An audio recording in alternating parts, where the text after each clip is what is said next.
Antes de mais nada, um bom sábado a todos, uma alegria muito grande esse convite que me foi feito, não só rever aí, né, o companheirismo aí, o nosso amigo do Ministério Manassés, os demais que, como o Josanã já falou, o nosso irmão lá de Brasília, e os demais que estamos ouvindo aí, é um privilégio muito grande, né? Eu já me sinto aqui numa certeza, eu dependo mais do Espírito Santo, eu tenho que buscar mais, eu tenho que aprender mais, então, para mim, já está fazendo efeito as orações aí e a mensagem do pastor Josanã. Concernente ao ministério, eu estou com 35 anos de ministério, no final do ano, que se passou, dezembro, então agora a associação diz, olha, os 35 anos já se cumpriram, né? Vai descansar um pouquinho. Então, em parte, descansando de um lado, né? Mas em parte, só tem um pensamento, né? Eu preciso ajudar, não só onde eu estou, onde os outros lugares também, a entender a importância de realmente que nós temos em relação à chuva serôdia. Maravilha, pastor.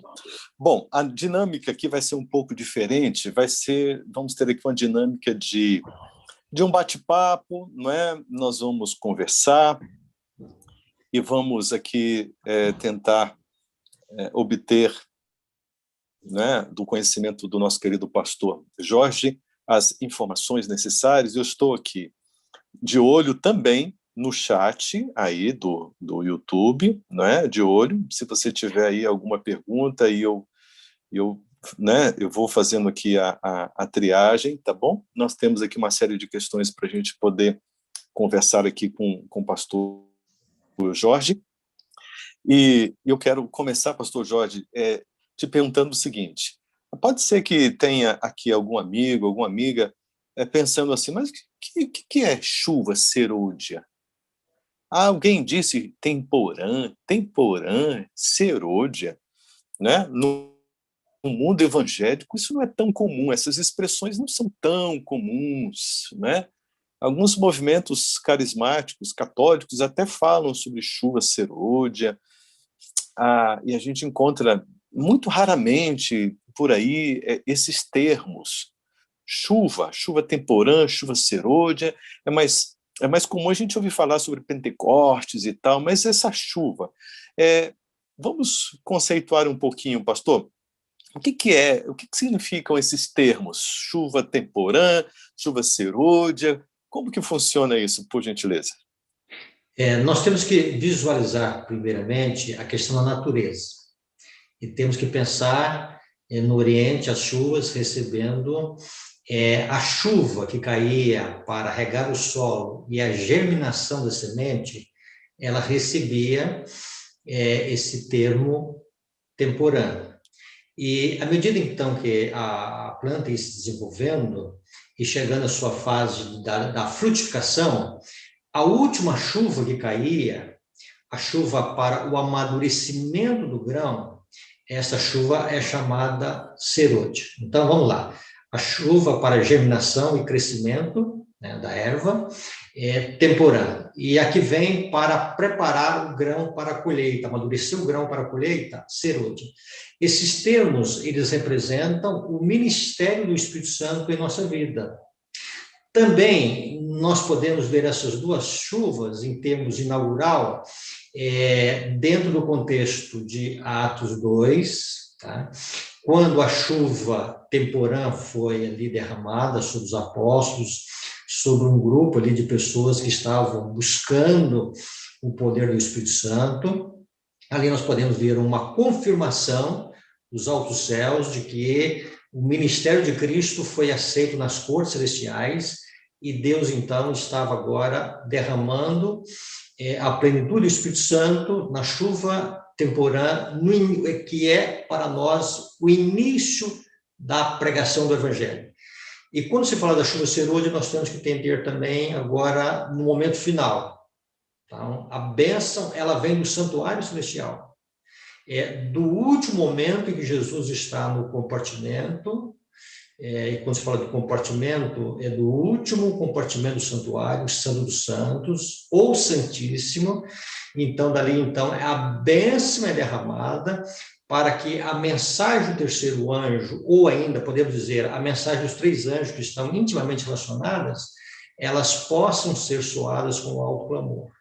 Então, há uma chuva que inicia o início da pregação do Evangelho, e há uma chuva que vem para culminar com o término da pregação do Evangelho. Ou seja, o Espírito Santo é o agente do início até o fim. Que maravilha, que maravilha. Pastor, olha só, eu anotei aqui. No tempo de Isaías, a igreja estava muito mal, né? Ela estava... Isaías 1, verso 13, a gente encontra expressões realmente muito fortes, né? Ai dessa nação pecaminosa, povo carregado de iniquidade, raça de malignos, filhos corruptores, abandonaram o Senhor, blasfemaram contra o Senhor, e até o verso 7, né? E não voltam para trás. Quando a gente olha, aparentemente uma igreja sem solução. E aí, lá no Isaías 6, verso 11, no ápice, no clímax desse contexto todo, e diante de uma visão extraordinária em que o chamado de Isaías é renovado, Isaías faz a pergunta: até quando, Senhor, a igreja vai continuar nesse estado? Até quando? Oséias também passou por esse apuro aí com a igreja dele, não é? Uma igreja sem a verdade, sem o conhecimento, ou sem estar vivendo na verdade, sem estar experimentando o conhecimento. E ele vai até dizer: o meu povo perece por falta de conhecimento. Esse conhecimento é um relacionamento íntimo com Deus, né? Então, ele fica assustado com a situação do povo e ele clama ao Senhor. E lá em Joel também a gente vai ver um povo falido, né? A bancarrota do sentido espiritual, do sentido material, e o símbolo do gafanhoto é muito forte, um evento que de fato aconteceu, mas que também com significado espiritual. O gafanhoto, a presença do gafanhoto cortador, migrador, devorador, destruidor, e deixou realmente o povo numa situação no fundo do poço. Aí a gente vai ver também Ezequiel, não é? Uma situação difícil. O próprio Espírito Santo leva Ezequiel para fazer um passeio ali e mostra um vale de ossos secos, sequíssimos, completamente, sabe, sem solução, aparentemente sem solução. E inicia-se um diálogo e o Espírito Santo pergunta: Ezequiel, você acha que tem jeito? E aí Ezequiel diz assim: Senhor, tu sabes, só o Senhor sabe, não é?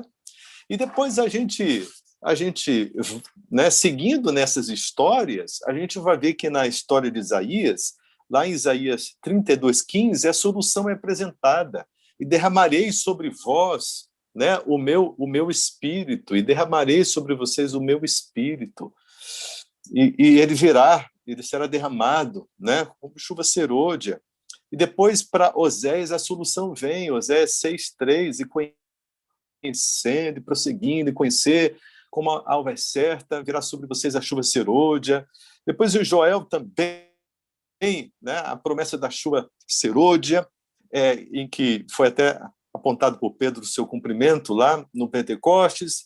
E depois ali Ezequiel, o Espírito Santo diz: profetiza sobre esses vales de ossos secos, e você vai ver algo extraordinário acontecendo. E realmente algo tremendo começou a acontecer pelo poder do Espírito Santo. Então a gente vai percebendo, pastor, que o Espírito Santo é a solução. Pastor, e para a nossa igreja hoje, para o cristianismo hoje, pensando no cristianismo de uma forma mais ampla, não é?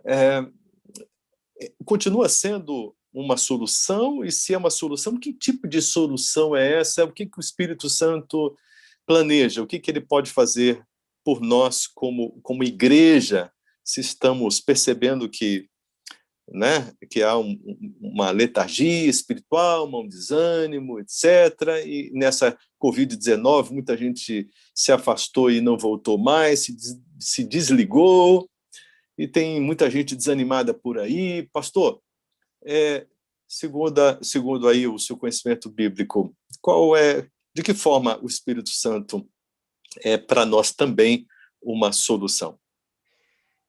Quando nós olhamos aí todos esses caminhos que foram apresentados aí, nós só conseguimos enxergar que existe um único meio pelo qual nós podemos, vamos dizer assim, nos curar das nossas apostasias, das nossas dificuldades espirituais. Então, nós precisamos do ministério do Espírito Santo, que é um ministério de justiça, é um ministério de glória, é um ministério de poder, é um ministério de restauração. Então, nós temos que entender o Espírito Santo como aquele que vai colocar a nossa vida em ordem diante de Deus. Nós, por nós mesmos, nós não temos condições de fazer uma restauração em nós. E o agente, a pessoa que é a divindade que vem para fazer vamos dizer assim, essa mudança que é necessária em nossa vida, é realmente o poder do Espírito Santo. Quando se fala dessa mudança, a história de Nicodemos deve ser a nossa história. Tá? Sem o Espírito Santo, sem uma mudança radical em nosso coração, nós não podemos ter um prosseguimento e um crescimento espiritual. E o Espírito Santo sempre vai nos convencer do pecado, para que, dentro do convencimento do pecado, nós possamos olhar para Cristo com uma única esperança de salvação, e de Cristo vir o perdão para os nossos pecados, e de Cristo vir o poder necessário para que nós possamos ter a purificação dos nossos pecados e a certeza de que Deus ele vai ajustar a nossa vida.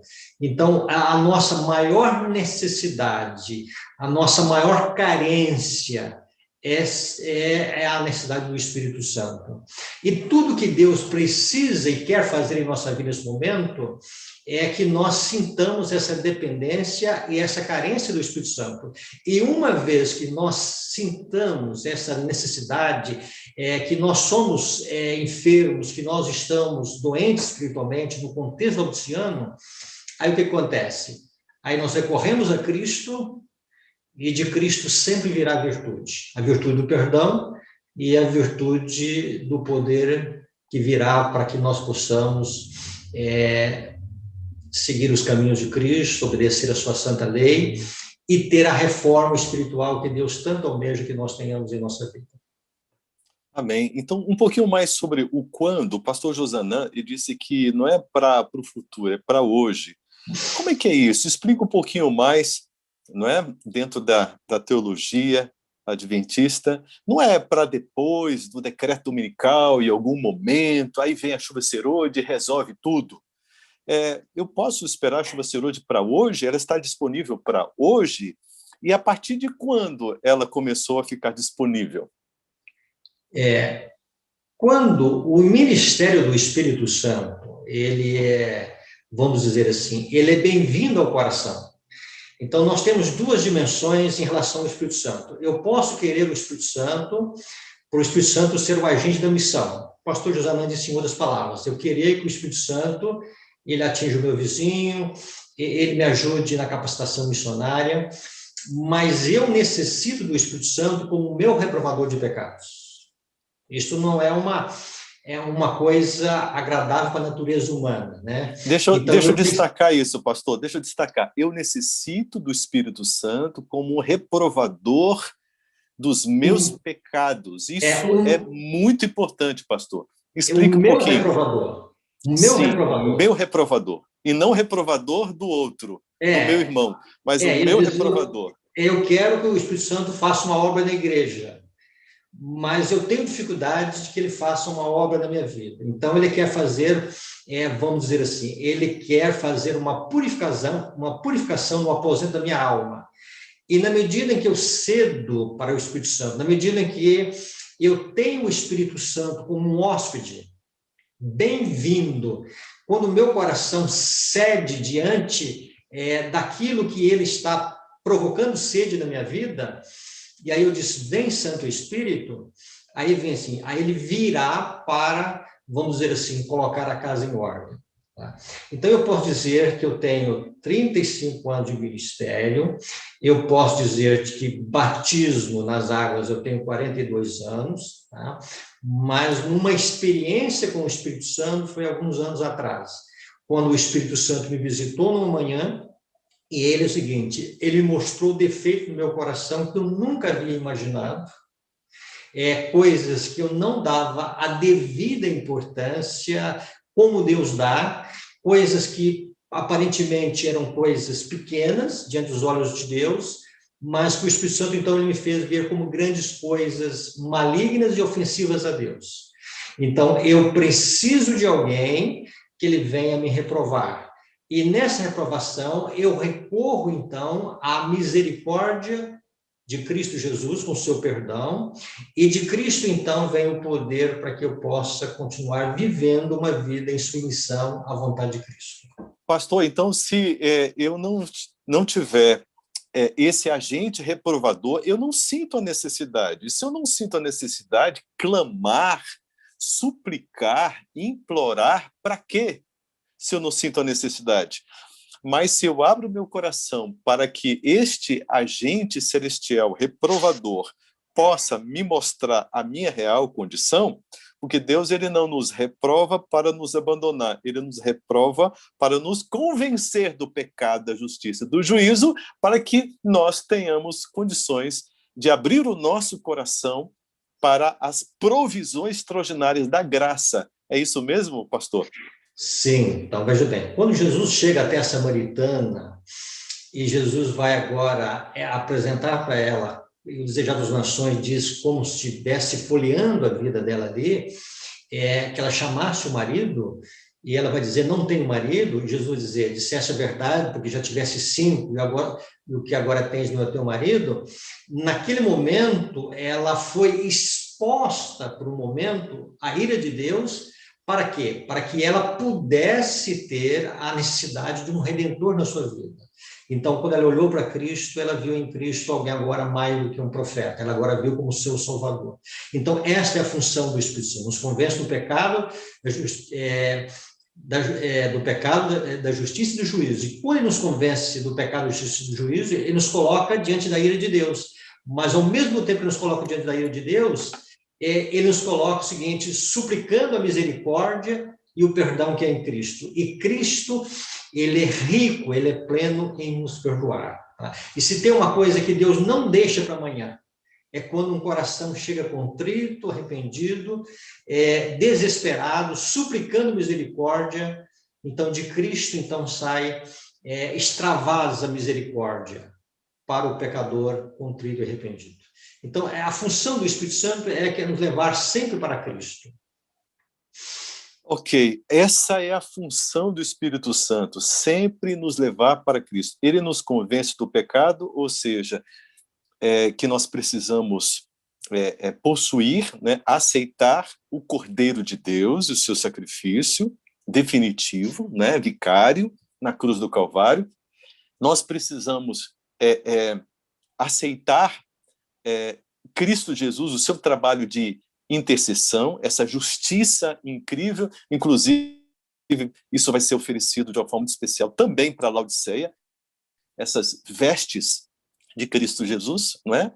E também nós precisamos aceitar esse nosso juiz, tomarmos posse de Cristo Jesus como nosso juiz, uma referência à justiça, não é? O Cordeiro de Deus, o nosso advogado e o nosso juiz, não é? E o Espírito Santo ele é o Espírito da verdade porque ele nos conduz a Cristo Jesus. Então, de que forma, pastor, nós podemos viver? Como é que é essa relação? Eu tenho o Espírito Santo, se eu tiver o Espírito Santo, eu terei a Cristo, se eu não tiver o Espírito Santo, eu não terei a Cristo. Eu não posso ir a Cristo diretamente, sem auxílio do Espírito Santo. Eu preciso do Espírito Santo mesmo para ir a Cristo? Cristo ainda não consegue me ouvir diretamente? Como é que funciona isso, pastor? O Espírito Santo, ele é vamos dizer assim, ele é o intercessor, não no sentido como Jesus é diante do Pai, né? Então, a palavra de Deus vai dizer que ele intercede por nós com gemidos inexprimíveis, né? Até as nossas orações, se elas são genuínas, elas são originadas pelo Espírito Santo. Tanto o perdão dos pecados como o arrependimento, eles provêm de Cristo. Cristo não pode perdoar uma pessoa sem antes ela arrepender do seu pecado, né? Ela sentir tristeza pelo seu pecado. Quer dizer que até o arrependimento foi uma obra do Espírito Santo, na verdade? Então, para que haja o arrependimento, para que haja essa atração da cruz, é necessário o Espírito Santo. Paulo vai dizer, ninguém pode dizer Senhor Jesus, a não ser pelo Espírito Santo. E quando alguém disse Senhor Jesus, que não é pelo Espírito Santo, na realidade ele não sabe o que está dizendo.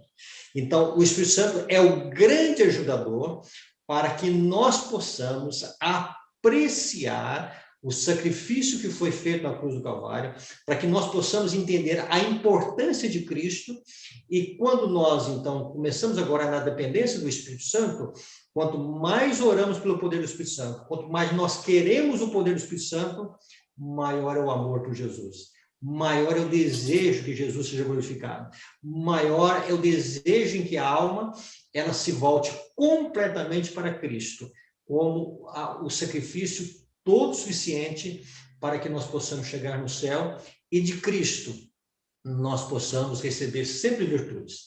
É sempre bom lembrar que toda virtude ela procede de Cristo, né?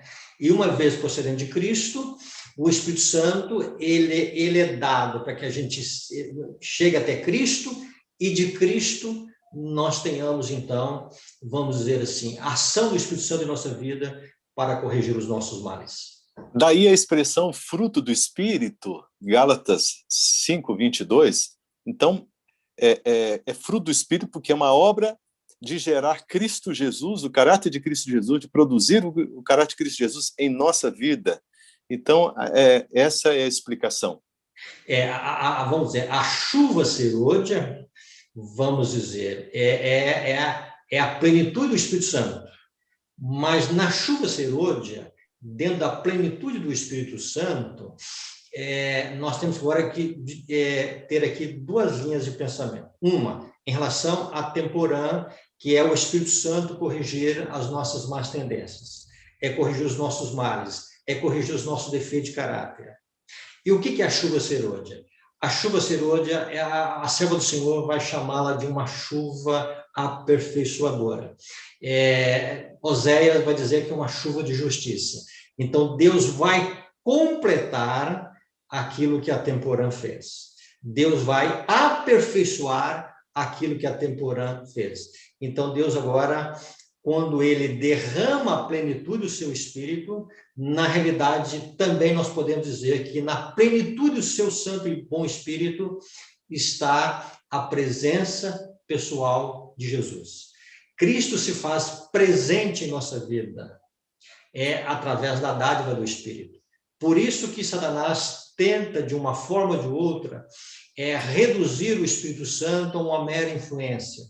Mas nós precisamos entender o Espírito Santo, ainda que nós não entendamos a natureza do Espírito Santo, como uma pessoa, porque ele vai representar Cristo em nossa vida.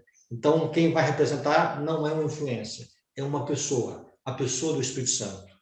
Amém. Então, quando nós entendamos assim, a chuva serôdia como uma chuva aperfeiçoadora, porque a plenitude de Deus, é a plenitude do Espírito, é a presença de Cristo, é a presença pessoal de Cristo, se torna assim que é a maior necessidade que nós temos realmente dentro da igreja de 27º dia, né? É da presença pessoal de Jesus com o seu povo, não uma simples retórica, não dizer simplesmente Deus está em nosso meio, mas uma presença pessoal. E essa presença pessoal se dá na dádiva da plenitude do Espírito Santo na chuva serôdia. Maravilha. A Maria Perpétua Socorro, ela está perguntando assim, mas pastor, Como que eu posso perceber que o Espírito Santo habita em mim? Jesus vai mencionar para Nicodemos a questão do vento. Nicodemos, você não sabe de onde o vento vem, para onde ele vai. Mas ninguém viu o vento até hoje. Mas todos nós sabemos que o vento existe. Então, a maneira como o Espírito Santo trabalha em nossa vida, há um texto no Teatro das Nações que é dito ali que nós não vemos a luz que vem das cores celestiais, mas é uma luz real. Tá? O Espírito Santo é um ser real, é um ser pessoal, e ele age na nossa vida. Nós não sabemos identificar realmente como ele está agindo, né? É uma obra silenciosa, mas quando ele começa a mudar os nossos gostos, quando ele começa a nos colocar mais em harmonia com a palavra, a maneira de ver a palavra de Deus, a maneira de relacionar com o semelhante, a maneira de lidar com os nossos defeitos, a maneira de nós suportar as provações, a maneira que nós começamos a sentir que realmente tem alguém trabalhando junto conosco em nosso ser, que ainda que nós não conseguimos ver a sua pessoa, mas nós conseguimos ver os feitos. Então, nós começamos a ter uma experiência pessoal com o Espírito Santo quando ele começa a mudar a nossa vida. E algumas coisas que antes nós gostávamos, nós passamos a detestar. Algumas coisas que no passado nós odiávamos, agora nós começamos a gostar. Então, ele começa a colocar prazer em obedecer a Deus, prazer em servir a Deus, prazer em ouvir a palavra de Deus, ceder para Deus, submeter a vontade à vontade de Deus. É fruto da obra do Espírito Santo atuando em nosso coração. Então é algo maravilhoso. Nós temos então dois paráclitos, né? O que é paráclito? Quando a gente olha aqui para João 14, verso 16, diz assim: eu rogarei ao Pai, palavras de Jesus, né? E ele vos dará outro consolador, alós paráclitos, outro como eu sou, não é? Outro da mesma espécie, né? Então, sim, Jesus Cristo é o nosso paráclitos. O que é paráclitos? Né? 1 João 2, verso 1, vai apresentar Cristo Jesus como advogado. Essa palavra paráclitos. Consolador, mediador, advogado, é aquele que representa. Cristo Jesus, então, é o único que pode nos representar pelos seus méritos diante do Pai. Ele é o nosso paráclitos, né? Mas nós temos aqui, então, pastor, um paráclitos também atuando aqui diretamente com a gente, que vai fazer, de acordo com Romanos 8, 26, com gemidos inexprimíveis, não é? Ele intermedia, ele faz uma ponte, uma ligação, ele nos convence, nos liga, e ele nos consola, nos apoia, nos ajuda e nos conecta em Cristo Jesus. O trabalho de Deus em prol da nossa salvação é a Trindade operando num sincronismo extraordinário e com extrema humildade. É uma coisa realmente incrível, não é? A extrema humildade de Deus, só Deus é verdadeiramente humilde, não é? O Pai que entrega o seu filho, o filho, não é? Que uma vez tendo se oferecido, ele vem deixando toda a sua glória para viver uma experiência aqui na carne. O Espírito Santo, ele vem diretamente para agir, para trabalhar com o ser humano, com essa raça difícil, complicada, essa nossa natureza, né, pecaminosa, que nos torna pecadores. Somos pecadores pela natureza, não essencialmente pelos atos, mas pela natureza, pelo que nós somos. Mas o sistema de salvação, ele é perfeito, perfeito. Então não dá para tirar o Espírito Santo do papel dele, não dá para confundir, não é? Pastor, eu posso orar diretamente ao Espírito Santo, me referindo aos atributos dele, me referindo uma vez compreendendo a ação dele, eu posso conversar com ele como um amigo, não é? E ele sempre vai me conduzir à pessoa de Cristo Jesus. De que forma eu posso viver essa experiência? Então, gente, a comunhão com o Espírito Santo, ela sempre vai me levar a Cristo e Cristo vai me levar ao Pai. Amém. Então, veja bem, para mim ter acesso a Cristo, eu necessito que alguém consiga produzir em minha vida uma convicção do pecado, para que do pecado eu possa agora confessar, e se a confissão é genuína, se o arrependimento é genuíno, ele vai sair uma confissão. E essa confissão, ela é motivada pela ação do Espírito Santo atuando na vida. Por mim mesmo, eu não tenho essa capacidade de arrepender. Tá? Então, então, essa oração chega até Cristo, suplicando misericórdia. E Cristo, então, junto ao Pai, ele vai rogar ao Pai para que o pedido seja aceito. Então, em comum acordo. Então, quando nós oramos a Deus, tá? As nossas orações elas serão direcionadas ao Pai, mas elas devem ser inspiradas com o sopro do Espírito Santo, para que elas possam ser genuínas e elas cheguem até o santuário especial, e ali na intercessão de Cristo junto ao Pai, com seu sangue que foi derramado na cruz do Calvário, nós possamos ter, vamos dizer assim, essas orações respondidas, pelo poder e pelos méritos de Cristo. Então, como você bem mencionou aí, são as três pessoas, o Pai, o Filho e o Espírito Santo. Então, o Espírito Santo consegue produzir em nós convicção do pecado, nós chegamos até o céu, rogando a misericórdia de Cristo, e para que, através de Cristo, nós tenhamos esse ministério de intercessão junto ao Pai e tenhamos o perdão para os nossos pecados. Maravilha. Pastor, ainda nessa comunhão com o Espírito, de que forma o Espírito Santo costuma falar à nossa mente, ao nosso coração? É aquela comunicação. O pastor Janzanã contou uma história incrível de um pastor que ouviu a voz do Espírito Santo, desceu do trem, depois ouviu, né, do Espírito Santo para visitar uma senhora, uma história realmente incrível. E nós temos percebido essa experiência sendo vivida de forma frequente por aqueles que são muito amigos de Deus e têm uma comunhão muito íntima com Deus.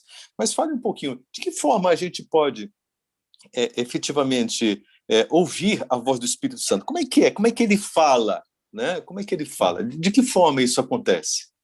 Tá. Por o Espírito Santo ser uma pessoa, né, ele fala. Tá? Então, a fala do Espírito Santo, nós podemos ver a fala do Espírito Santo em várias dimensões. Pelo menos podemos colocar aqui em 3 vezes que o Espírito Santo ele fala conosco. Tá? O Espírito Santo ele fala em coisas comuns da vida. Ou seja, às vezes pode chegar uma pessoa em nossa casa, numa conversa casual, ele vai dizer uma coisa e a gente vai pensar que é uma mera coincidência, mas ele vai trazer, quem sabe, uma resposta de alguma coisa que nós estávamos angustiados e que nós estávamos necessitados. Então, nas coisas comuns da vida, o Espírito Santo nos fala. O Espírito Santo, ele nos fala também, em algum momento, ele vai direcionar a nossa vida em algum ponto que nós necessitamos desta ajuda do Espírito Santo. Ele vai sempre dar direção para a nossa vida. E nós temos também o Espírito Santo, que ele vai falar no caminho que ele mais Deus idealizou falar em nossa vida, através da palavra. Então, a palavra de Deus, quando ela vem acompanhada com o poder do Espírito Santo, então eu costumo dizer que quando ela vem untada com azeite celestial, quando ela vem molhada com azeite, o Espírito Santo fala, e aquilo é a voz do Deus vivo falando a nossa vida, tem vida nessa palavra, e ela entra para modificar alguma coisa em nossa vida. Então, nós temos uma correção, ou ainda, nós temos uma direção, porque o Espírito Santo é o Espírito da verdade. E por ser o Espírito da verdade, ele sempre vai guiar a verdade. E a verdade tal como ela é em Jesus Cristo. Então, o Espírito Santo vem para glorificar a Cristo ao colocar a palavra de Deus na nossa vida. Então, eu coloco aqui em 3 ocasiões, tá? As coisas comuns da vida, em algum momento isso precisa falar diretamente conosco, uma cidade que nós temos, mas, acima de tudo, o Espírito Santo quer falar conosco através da palavra. Que maravilha. Olha só, lá em Joel 2:28 diz que essa chuva, ela será derramada sobre toda a carne. Que toda a carne é essa? Teria, porventura, poderíamos compreender que todos os seres humanos vão receber a chuva serôdia indistintamente, independente, é algo incondicional, é algo que todos vão receber, ou que toda a carne é essa? Existem condições, e quais são essas condições, se existem? Quando nós olhamos o livro de Joel e olhamos esse texto aí, nós temos que olhar o livro de Joel dentro de um contexto, né? E qual é o contexto esse, né? Antes, vamos dizer assim, tem uma praga de gafanhotos, tem uma sequidão espiritual, Joel está apontando também para os nossos dias, e aí o que acontece? Aí há um chamado de Deus, há um chamado para jejuns, para pranto, há um chamado para choro espiritual, não é um choro de uma emoção no sermão, é um choro pelos nossos pecados, é um pranto que nós cometemos em relação a Cristo. Veja bem aqui, né? Aqui eu vou fazer até um link aqui sobre a vida de Isaías. A experiência de Isaías no capítulo 6 deve ser a experiência do povo de Deus nos últimos dias. O Espírito de Profecia fala que a Isaías ali ele representa a condição do povo de Deus nos últimos dias. Na medida em que os nossos olhos, nossos passos, os passos da fé, os nossos olhos se voltam mais para o santuário celestial. E tanto é que na oração do Ricardo aqui, ele colocou que o vaso tem que estar para cima, ou seja, os nossos olhos devem voltar para o santuário. E do santuário celestial, ali quanto mais nós compreendemos o ministério de Cristo, mais nós vamos compreender o arrependimento, mais nós vamos experimentar um profundo e genuíno arrependimento. E vamos ter a seguinte certeza: foram os meus pecados que crucificaram a Cristo. E diante disto, quanto mais eu almejo semelhança com Cristo, quanto mais eu consigo compreender a Cristo pelo poder do Espírito Santo, eu não tenho condições de ver os encantos na pessoa de Cristo, a não ser pela pessoa do Espírito Santo. E quanto mais eu cedo para o Espírito Santo, maior vai ser o desejo por Cristo.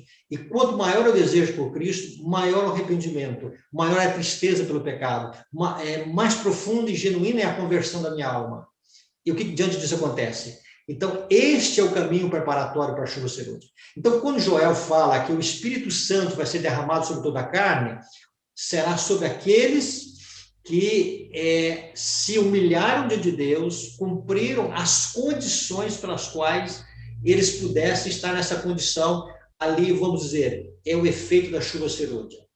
A chuva serôdia, ela tem a manifestação tanto do fruto do Espírito, ou na realidade que são fruto do Espírito, mas Paulo disse isso no singular, né? Ou seja, onde existe um fruto, existem os demais frutos, mas também com os dons do Espírito. Esses dons, eles são vistos em 1 Coríntios 12.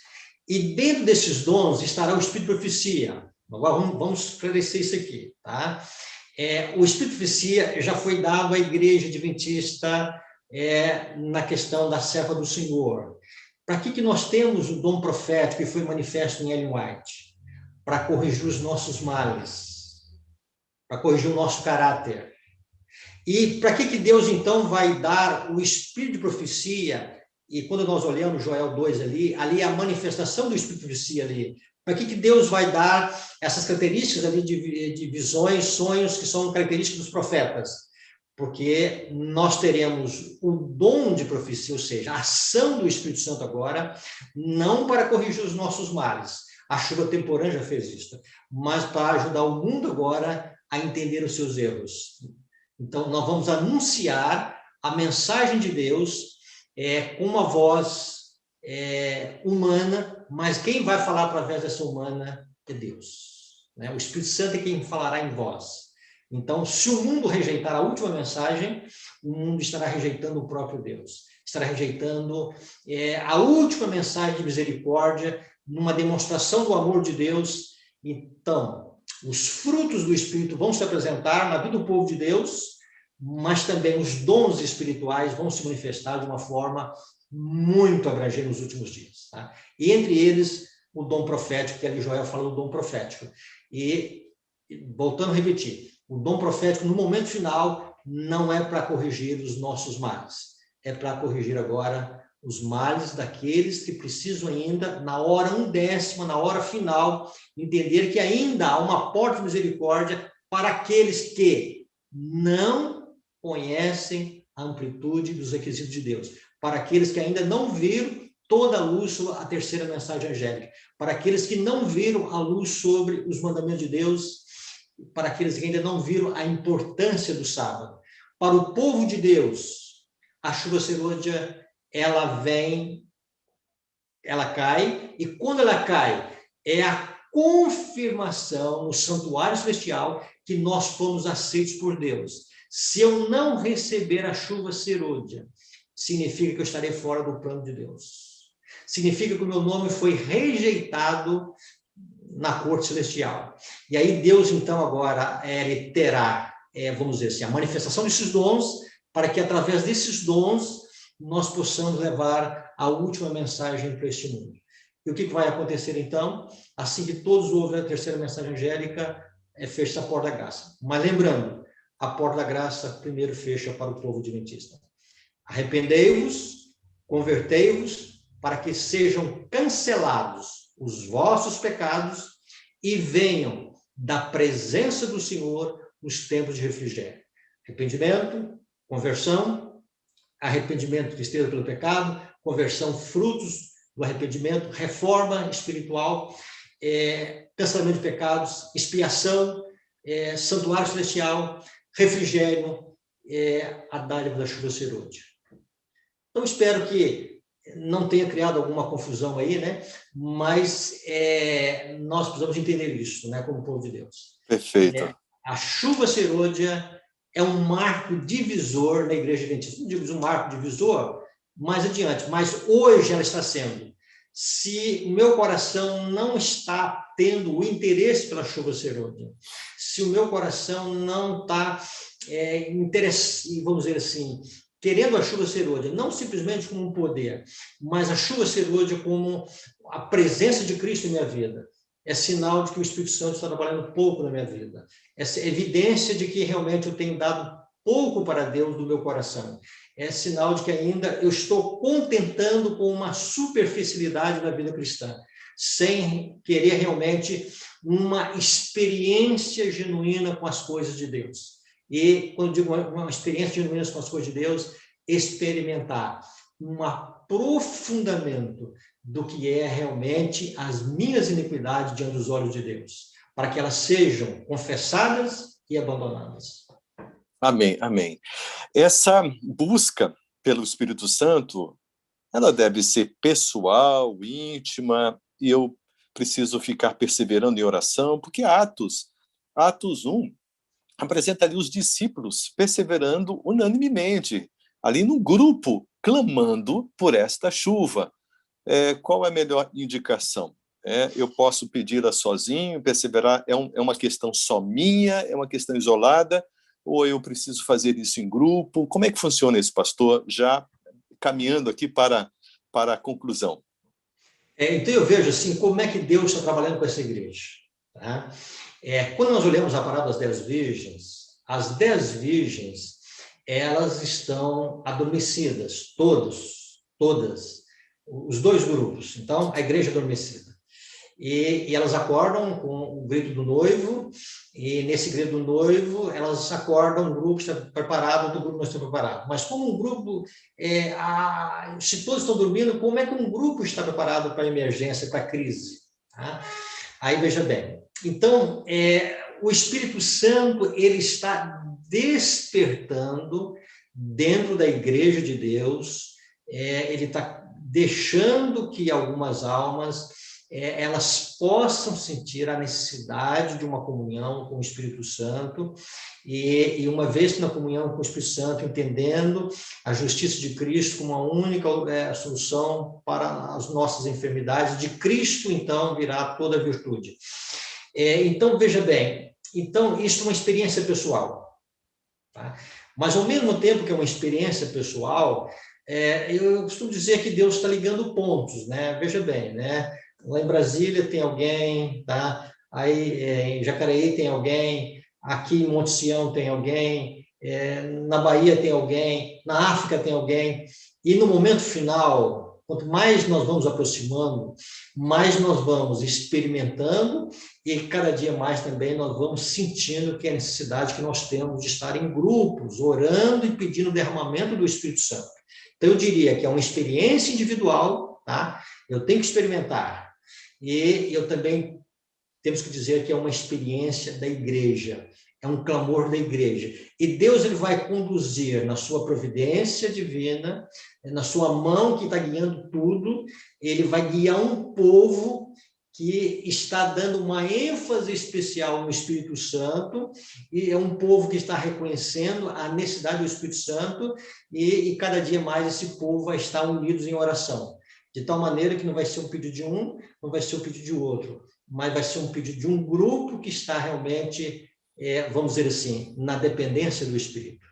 Então, a nossa única, que nos resta pela frente, nós precisamos buscar o Espírito Santo como a nossa maior necessidade, maior do que a busca pelo arroz com feijão, maior do que a busca pelo salário na manutenção do dia a dia. A nossa maior necessidade eu preciso do Espírito Santo para me sobreviver nos últimos dias. Glórias a Deus, pastor. Eu preciso, então, mais do Espírito Santo na minha vida do que do meu trabalho para sobrevivência, pagar as contas, etc. Aliás, isso tudo, embora seja importante, mas não pode estar numa prioridade tal que venha me furtar todo o meu tempo, todo o tempo necessário que eu preciso ter para a minha busca, né, por aquilo que é eterno e que depende de mim. E buscar pessoalmente pelo Espírito Santo é uma tarefa diária, a busca por um novo batismo, né? O Espírito de Profecia diz que Jesus cotidianamente buscava a presença, um novo batismo do Espírito Santo a cada dia. É uma obra que nós devemos realizar, essa é a prioritária, né? É a primeira tarefa, né, do nosso dia, a busca pelo Espírito Santo, que é pela presença de Cristo Jesus na nossa vida. E também fazemos ações, não é, pastor Jorge? Fazemos ações de buscarmos o Espírito Santo também na Irmandade, como igreja, reunidas na Assembleia dos Santos, essa expressão bíblica, e Deus seja louvado por tudo isso. Pastor, alguma palavra final?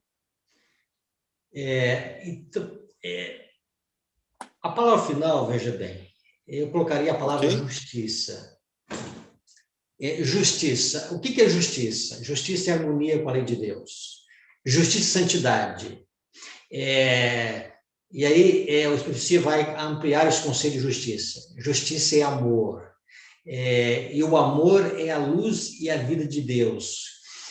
Recebemos justiça recebendo a Cristo.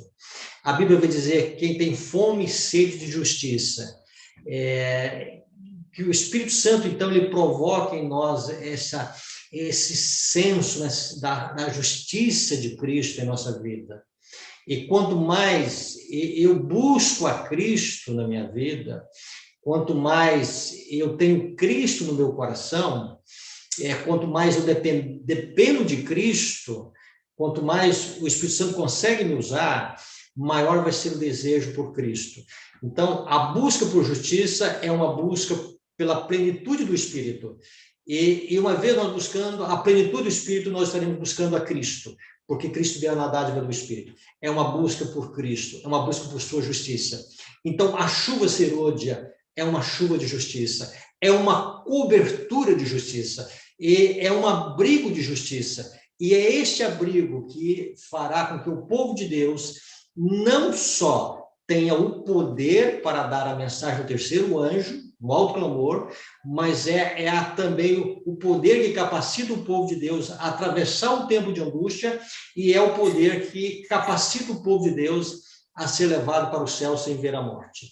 Então, nós precisamos do Espírito Santo na sua plenitude para que nós possamos dar o último grito para esse mundo, e nós precisamos do poder do Espírito Santo para atravessar o tempo de angústia que virá muito logo adiante de nós, e também nós precisamos do Espírito Santo na sua plenitude para recebermos o último toque da graça de Deus, da imortalidade, que é a trasladação. Então, o Espírito Santo, ele é o agente que vai conduzindo o povo de Deus numa experiência cada vez mais profunda com as coisas de Deus até o momento da glorificação. Glórias a Deus. Pastor Jorge, muito obrigado por tanto ensino. Deus abençoe o seu ministério. Muito obrigado realmente pelo seu tempo. O senhor desmarcou alguns compromissos aí para estar com a gente, não é? Eu que agradeço a oportunidade, tá? A esses irmãos que estão aí, que nós possamos, irmanados num propósito, entender a missão do Espírito Santo, né? O que ele tem a fazer, e cada dia nós buscando mais. Então, vamos continuar em oração, vamos continuar sendo um povo que busque cada vez mais o Espírito da verdade, para que nos conduza sempre em harmonia com a vontade de Deus. Amém. O senhor pode fazer uma oração, então, pedindo o Espírito Santo sobre nós, por favor? Bondoso Pai, soberano Deus, Criador e mantenedor de todas as coisas. Pai, é no poder do Teu Santo e Bom Espírito que nós temos a capacidade de termos uma oração, Senhor, que ela é ensinada por Ti. Santo e Bom Espírito, nos ajude a pedirmos e a falarmos coisas que elas possam chegar até o trono de graça, Senhor. Amém. Pai, nós estamos rogando a Ti nesta manhã, Senhor, para que a importância do poder dos altos céus, para que o batismo diário do Teu poder, Senhor, da Tua graça, um batismo aplicador de justiça, Senhor, aconteça em nosso ser. Tira de nós toda a resistência que possa existir em relação ao Espírito Santo, Senhor. Amém. Pai, que toda coisa que possa estar endurecendo o nosso coração e que possa ser engano do coração, o coração enganoso, Senhor, um coração perverso, que o Senhor tenha a capacidade, Senhor, e a permissão de entrar em nossa vida. Queremos, Senhor, que o Teu Santo e Bom Espírito entre em nosso coração. Fale em nossa alma, Senhor. Fale ao nosso coração. Abençoe a cada coração que está ouvindo, Senhor. Que a Tua graça, o Teu poder, a Tua misericórdia, o Teu amor seja grande. No nome santo de Jesus, aquele que intercede nas cores celestiais, hoje e sempre. Amém, Senhor.